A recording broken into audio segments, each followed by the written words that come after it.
Hello and welcome to Niyogi IAS. Ancient history previous year question bank जो हम कर रहे हैं, ये सीरीज जो चल रही है, ये हमारा 4th लेक्चर है। इससे पहले ऑलरेडी 3 वीडियोस मैं अपलोड कर चुका हूं, अगर आपने नहीं देखी हैं, और उसमें मैंने बिट बाय बिट वो सारे क्वेश्चन बताए जो यूपीएससी ने फ्रॉम 2013 टू 2025 तक पूछे हैं। आज जो टॉपिक है वो है लिटरेचर, और आप सब जानते हैं कि लिटरेचर यूपीएससी बहुत पूछता है और नाम याद रखना बहुत मुश्किल हो जाता है।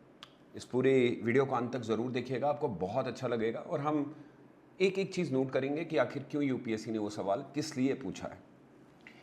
तो चलिए 2025 से 2013 तक का सफ़र देखते हैं। सबसे पहले अगर आप देखेंगे तो ये क्वेश्चन टॉपिक ले लेते हैं। तो टॉपिक जो है बेसिकली गुप्ता पीरियड से लिया गया है। वो इसलिए भी लिया गया है क्योंकि गुप्ता हॉट टॉपिक रहता है। ये तो गोल्ड है, उसको गोल्ड माइन कहा जाता है, क्योंकि सबसे ज़्यादा आर्ट एंड आर्किटेक्चर और लिटरेचर जो लिखी गई, वो उपनिषद हो, वो रामायण और महाभारत हो, वो गुप्ता के पीरियड में लिखी गई।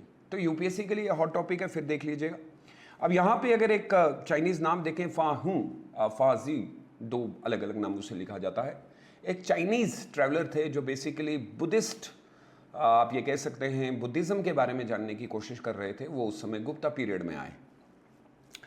तो यूपीएससी के लिए बहुत इंटरेस्टिंग रहता है कि कौन बंदा कब आया और किसके कोर्ट में आया। ये पहली बार ऐसा सवाल नहीं है कि आपको लगा होगा कि 2025 में आ गया। इससे पहले बहुत बार बोला गया कि किसके कोर्ट में कौन आया। और सबसे ज़्यादा ये कोर्ट वाला किस्सा ना आपका जो विजयनगर अंपायर है उसमें बहुत पूछता है, क्योंकि वहाँ तो बहुत सारे लोग आए। ये 2025 में पूछा गया था कि ये बंदा फाह्यूं किसके समय में आया। बहुत सिंपल क्वेश्चन है, मुझे नहीं लगा कि इतना डिफिकल्ट होना चाहिए। And the simple answer was like Chandragupta second. मुझे अभी याद आता है चंद्रगुप्ता सेकंड इसलिए भी इम्पोर्टेंट है, अगर आपको याद होगा रियल फाउंडर हैं गुप्ता उसके। आर्ट एंड आर्किटेक्चर में अगर किसी ने काम किया था गुप्ताओं के लिए तो वो यही था। और याद रखिएगा, अगर आपने गुप्ता पीरियड पढ़ लिया है और आपने चंद्रगुप्ता सेकंड को आर्ट एंड कल्चर में नहीं पढ़ा तो ख़त्म है। फिर न्यूमेस्मेटिक का वही बंदा है, शाखाओं को ख़त्म करने में वही बंदा था, वाकाटाकास के साथ मैट्रिमोनियल अलायंस करने के लिए वही बंदा था, वल्लभी के रीजन में यही था, और याद रखिएगा सबसे ज़्यादा ट्रेड को बढ़ाने वाला यही था। लेकिन इन्हीं के समय बाद में हमें ट्रेड डिक्लाइन भी दिखा। अगर आपने गुप्ता पीरियड पढ़ लिया है और उसमें आप मिस कर रहे हैं, बाकी के भी बता देता हूँ। समुद्रगुप्ता बहुत इंपॉर्टेंट होंगे, नेपोलियन ऑफ इंडिया कहा गया है, वी स्मिथ ने इनको बताया था। और याद रखिएगा समुद्रगुप्ता एक्सपेंशन पॉलिसी के लिए जाने गए। वहीं कुमार गुप्ता के टाइम पे भी आर्ट एंड कल्चर हुआ है। अब सवाल यह है कि क्या हुआ है, ज़रा वो देख लीजिएगा। और स्कंदगुप्ता ये फिर आखिरी का समय था जब इनका डिक्लाइनिंग पीरियड चला। तो चंद्रगुप्ता सेकंड। और चंद्रगुप्ता के कोर्ट में और बहुत सारे लोग थे, तो नवरत्नास कौन थे वो भी बताइएगा। और इनके समय में काफ़ी सारी बुक्स लिखी गई हैं, बहुत फैक्चुअल इन्फॉर्मेशन थी, डिफिकल्ट क्वेश्चन नहीं था। क्वेश्चन नंबर 7 देखेंगे, विच of the following is work of attribute of बादशाह। तो ये प्योरली आर्ट एंड कल्चर से पूछा गया है। अब अगर आपको याद होगा तो यूपीएससी का एक ट्रेंड बना हुआ है कि किसने कौन सी किताब को लिखा है और किस समय में लिखा है। तो यहाँ पे काव्यालंकारा, नृत्य शास्त्रा, मध्यम वायोगा एंड महाबस्या। अगर आप देखेंगे तो ये यूपीएससी ऑलरेडी इस तरीके की बुक्स बहुत पूछता है, और हमें ये देखना पड़ता है कि ऐसी कौन सी हैं। तो इसमें जो उन्होंने बुक लिखी है वो है मध्यमा। ये बुक बेसिकली मध्यमा के ऊपर लिखी गई है। आपको याद होगा कि प्ले राइट्स जो हुआ करते थे उस समय राजा अपने कोर्ट में रखता था और उनसे बुक्स लिखवाने के लिए, क्योंकि उनका मेन ये होता था। अब यहाँ पे एक प्रीलिम्स के लिए आपके लिए बहुत इंपॉर्टेंट है। देखिए, जब ये आपको लगे ना कि ये और ये अलग अलग कैसे हैं, महाबस्य किसके टाइम पे, तो उसी समय आप नोट में ना ऐड करते जाइए, क्योंकि ये बुक भी इंपॉर्टेंट है। हो सकता है वो उल्टा करके पूछ ले तो इंपॉर्टेंट है। महाबस्य याद होगा आपको, ये पशुमित्र शुंगा के टाइम पे, याद रखिएगा वो बंदा कौन था जिसने ये लिखी थी। बहुत पूछता है, तो आपके लिए बहुत इंपॉर्टेंट वैसे भी हो जाएगा।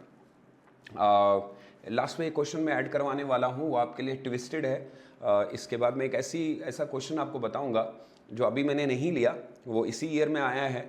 वो क्या क्वेश्चन था वो सबसे लास्ट पे वो क्वेश्चन मैं आपको बताऊँगा। अच्छा, Sanghabhuti, an Indian Buddhist monks who traveled China at the end of the 4th century was the author। ये बहुत डिफिकल्ट क्वेश्चन था। इसको आप ये कह सकते हैं कि बहुत डिफिकल्ट इसलिए है क्योंकि हम जब यूपीएससी पढ़ रहे होते हैं हमें ये नहीं कहा जाता कि कौन कहाँ से ट्रैवल किया ये वो, लेकिन आ गया तो आप इसको कुछ नहीं कर सकते। फिर उस समय का जो कट ऑफ होता है वो भी उसी हिसाब से होता है। तो अगर सबके लिए टफ है तो आपके लिए भी।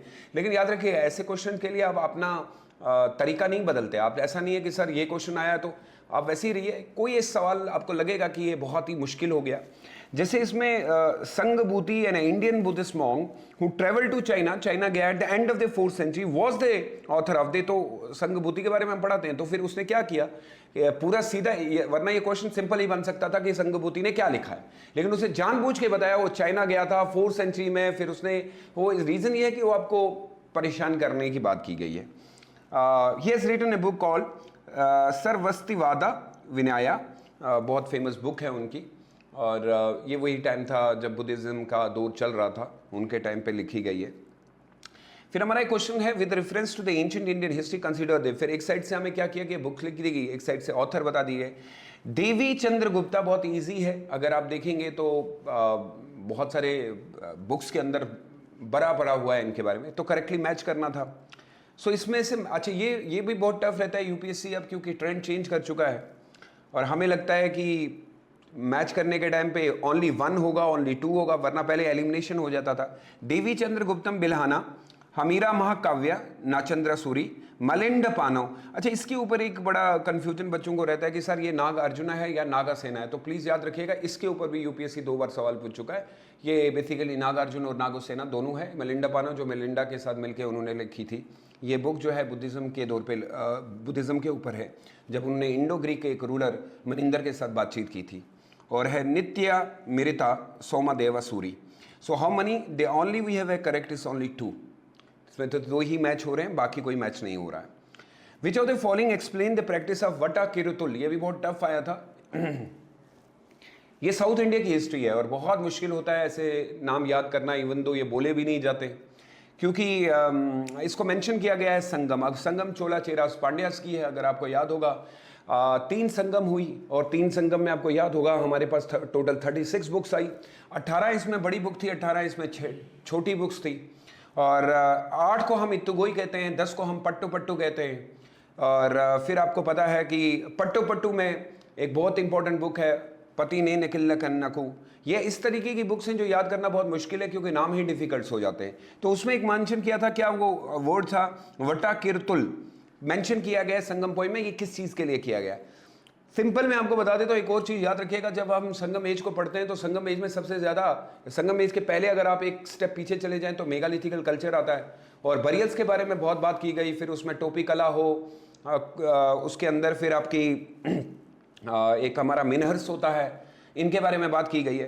तो यहाँ पे है a king defeated in the battle committing a ritual suicide by starving himself to a death, यानी स्टार्व करके वो मर जाता है, उसको उसके नाम से एक पत्थर लगाया जाता है जिसे वटा किरतुल कहा जाता है।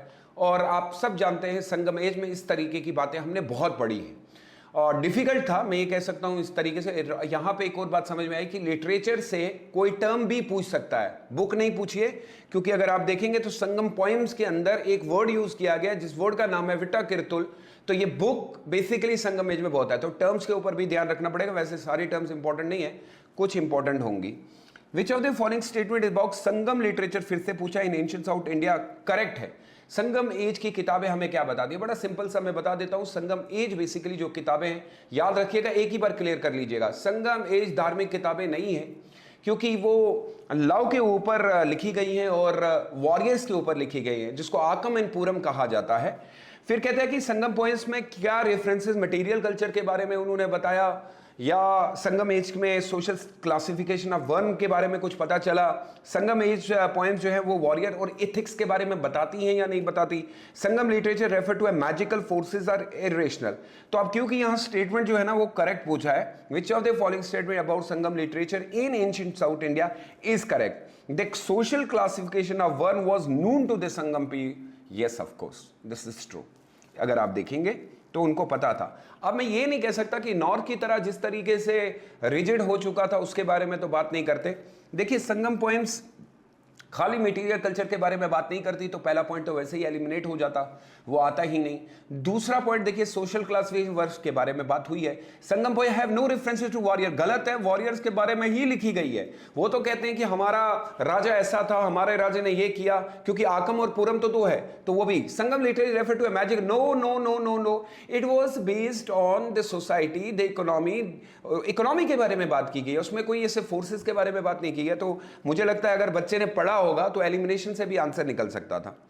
8वां कहते हैं with reference to the history of ancient India बाहुबूति हस्तमाला and Kashmir aware the famous for, वो किस चीज़ के लिए फेमस फॉर थे, इसको कुछ इधर उधर देखने की ज़रूरत नहीं है, प्ले राइटर्स थे। अच्छा, यहाँ पे भी एक और बात पता चल गई, यानी लिटरेचर का लिखने वाला भी वो भी पूछेगा आपको, यानी ऑथर भी इंपॉर्टेंट हो गया। तो जब आप पढ़ रहे हो तो प्लीज ये देखिए, क्योंकि इसमें देखिए जैन मॉन्क को नहीं कहते कि मॉन्क्स को तो अलग नाम दिया गया, आपको पता है। टेम्पल आर्किटेक्चर में दो ही है हमारे पास, या तो कलिंगा आर्किटेक्चर भी देख लीजिए, या फिर आप Dravidian viscera style of temple architecture, और उसके बाद आपका नागरा स्टाइल ऑफ टेम्पल आर्किटेक्चर। तो टेम्पल होता ही नहीं, आंसर यहीं से। तो बची दो ही चीजें थी, या प्ले राइटर है या फिलोसफर है। अब प्ले राइटर और फिलोसफर थोड़ा सा सिमिलर है, लेकिन प्ले राइटर को ही ये दिया गया, तो इसलिए एलिमिनेशन से आंसर निकल सकता था। फिर 9th क्वेश्चन है with reference to the scholar the literature of ancient consider 2020 में पूछा है। Panini is associated with Pushyamitra Shunga, Amarasimha is associated with Harshavardhana the last ruler, Kalidasa is associated with Chandragupta second. थोड़ा सा इस क्वेश्चन को आराम से कर लीजिएगा तो बड़ा ऐसे ही आंसर निकल जाएगा और दोबारा पढ़ने की भी जरूरत नहीं पड़ेगी। अब यहां पे अगर आप देखेंगे विच of the following statement give is the correct, यानी ऊपर की स्टेटमेंट में सही कौन सा है। देखिए पनानी इज एसोसिएटेड विद पश्चिम, कैसे गलत, पनानी है ही नहीं। पश्चिमित्र सुंगा के साथ आपको मैंने अभी बताया पतंजलि होगा, तो मिलेगा ही नहीं, ये मैच ही नहीं कर रहा है। अमर सिमा इज एसोसिएटेड विद हर्षवर्धना, कैसे पॉसिबल है। अगर आपको याद होगा तो हर्षवर्धन के बारे में जो सबसे ज्यादा हमें बात की गई थी बाण भट्टा ने बताया था। बाण भट्ट ही बताता है कि उसने चालुक्यन से हारा और वहां से हरी सिन्हा, ये सारी चीजें, तो बाण भट्ट याद रखिएगा और कोई नहीं है, तो ये भी गलत हो गया। कालिदास है सबको, कालिदास तो चंद्रगुप्ता, मैंने अभी चंद्रगुप्ता का एक क्वेश्चन आपको बताया कि नवरत्नास में कालिदास उन्हीं के पास थे, उन कोर्ट में रहते थे, तो स्टेटमेंट सिर्फ आपकी थर्ड ऑनली हो जाएगा, बाकी के सारे। तो कितना ईजी है अगर आप एलिमिनेट भी कर लें। फिर कहता है which of the following foreigner traveller elaborate discuss about the diamonds and diamond mine India. अरे कुछ नहीं है, क्लास 12 की एनसीईआरटी से चुपचाप उसने क्वेश्चन ले लिया है, ये विजयनगर अंपायर से लिया है उसने। एक बंदा आया, फिर उसने क्या बोला, गोल्ड माइन मुझे दिखी। एक बंदे ने बोल दिया था कि ये तो रोम जैसा दिखता है, तो इसका मतलब है कौन किसके कोर्ट में आया, उसने क्या बोला, वो भी बहुत इंपॉर्टेंट है। ये है जीन बैप्टाइस्ट, उन्होंने टेविनियर्स, उन्होंने ये diamonds and diamonds mines in India के बारे में। अब मैं आपको एक सवाल छोड़ के जाता हूँ, अगर इस वीडियो के नीचे लिखे diamonds and diamonds mine in India, ये किस लोकेशन के बारे में बोला है, ये जरूर लिखिएगा। Which of the following books of ancient India has lost story of the son, the founder of the Sunga dynasty? अरे कितना सिंपल पूछ लिया, मैं तो कहता हूँ कि काश में होता। ये कहानी इतनी सिंपल है, कालिदास एक बहुत बड़ा अपना एक ड्रामा लिखा, और उसमें आपको याद होगा पश्चिमित्र सुंगा की जब डेथ हुई तो उन्होंने बहुत सारे स्तूपास को तोड़ दिया था। फिर उनके बेटे आए, उनको मोहब्बत हो गई और वो प्यार बहुत कालिदास ने बताया है। एंड अगर आपको याद होगा पश्चिमित्र सुंगा में हम एक ही चीज पढ़ाते हैं, अग्निमित्रा की famous book Malavika Agnimitram, written by Kalidasa in pure Sanskrit. अच्छा ये भी याद रखिएगा, बुक में ये भी याद रखना पड़ता है कि वो संस्कृत है, वो पाली है, वो प्राकृत है, राइटर भी कौन सा है, तो सिंपल सा है, Malavika Agnimitram written by none other than that was Kalidasa, very famous. Chinese traveller Hiuen Tsang या ह्यूंग सांग के हैं, हु विजिटेड द इंडिया। देखिए कितनी बार ये रिपीट कर रहा है, कौन आया कौन आया कौन आया, और उसने आके कुछ यहाँ के बारे में बताया, जैसे culture of India time. In this context which of the following statement is आ करेक्ट। अच्छा एग्जामिनेशन हॉल में ना करेक्ट पे पहले कर दिया, ये दो वर्ड होते हैं करेक्ट इनकरेक्ट, तो पेन के साथ ना वहां पे लाल कर देना, उससे दिमाग ये रहता है कि करेक्ट पूछा है। फिर आके क्या बोला वो, सबसे पहले the roads and the river routes were completely, नहीं मैं ये कह नहीं सकता, उसने तो ये कहा था कि अगर दुनिया में सबसे अच्छा कहीं मजा आया मुझे घूमने में, मुझसे किसी ने कुछ चोरी नहीं किया, ये वर्ड वो यूज करता था, मुझसे तो कुछ चोरी ही नहीं हुआ, और मैं जब यहाँ आया तो मुझे सब लोग अच्छे लगे क्योंकि लॉ एंड ऑर्डर इंडिया का बहुत अच्छा था। तो पॉइंट नंबर 1 गलत हो जाएगा। एज रिगार्डेड पनिशमेंट ऑफेंस के बारे में बहुत बात की, ordeals by fire water and poison were instrument determining the innocence of guilties of the person. हाँ क्योंकि हार्श तक था। फिर वो ये खुद ही कहता है कि इतनी हार्श पनिशमेंट की वजह से लोग चोरी से डरते थे, लोग जब हम रात को, क्योंकि जो रोड के थ्रू वो आते थे, क्योंकि बहुत चाइना से चल के आना है, तो रात कहीं बैठ के वो सो जाते थे, तो वो कहते थे इतना सेफ था कि हमें डर ही नहीं लगता था। वो इसलिए फिर बाद में वो कहता है क्योंकि पनिशमेंट ही इतनी हार्श थी कि बंदा डरता था कि कोई क्राइम करने से पहले, तो उसने एडमिनिस्ट्रेशन के ऊपर वो डाला है। फिर कहते हैं the tradesman had to play duties in fairways and barrier stations, of course they are the 2 and 3 will be the right answer of this questions. So hopefully this were the all art and culture. अब एक सवाल जो मैंने आपको बोला था मैं last पे आपको बताऊंगा, नॉट फ्रॉम बेसिकली हम 2013 से ही सवाल लेते हैं। 2013 के बाद हम यूपीएससी ने अपना सारा फॉर्मेट चेंज कर दिया है। मैं थोड़ा सा रिपीट पीछे जाना चाहता हूं फ्रॉम 2024।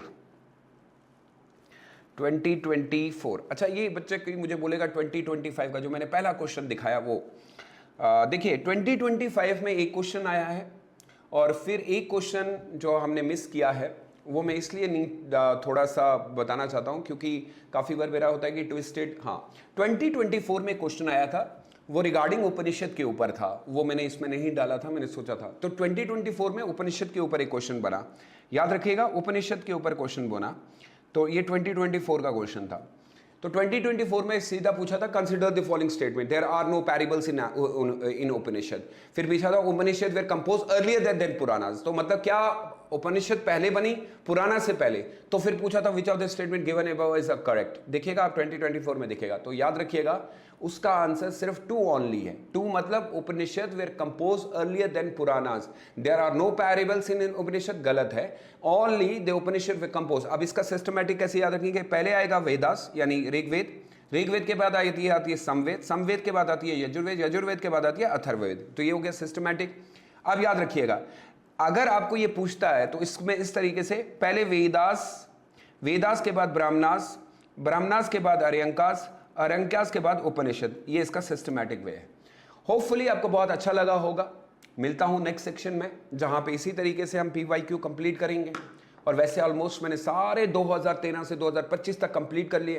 अगर आप ये भी रिपीट कर ले तो बहुत बार यूपीएससी हिस्ट्री में क्वेश्चन को रिपीट करता है, थीम चेंज होती है। Thank you so much. Do like and share with others. Stay safe and stay blessed. Bye bye.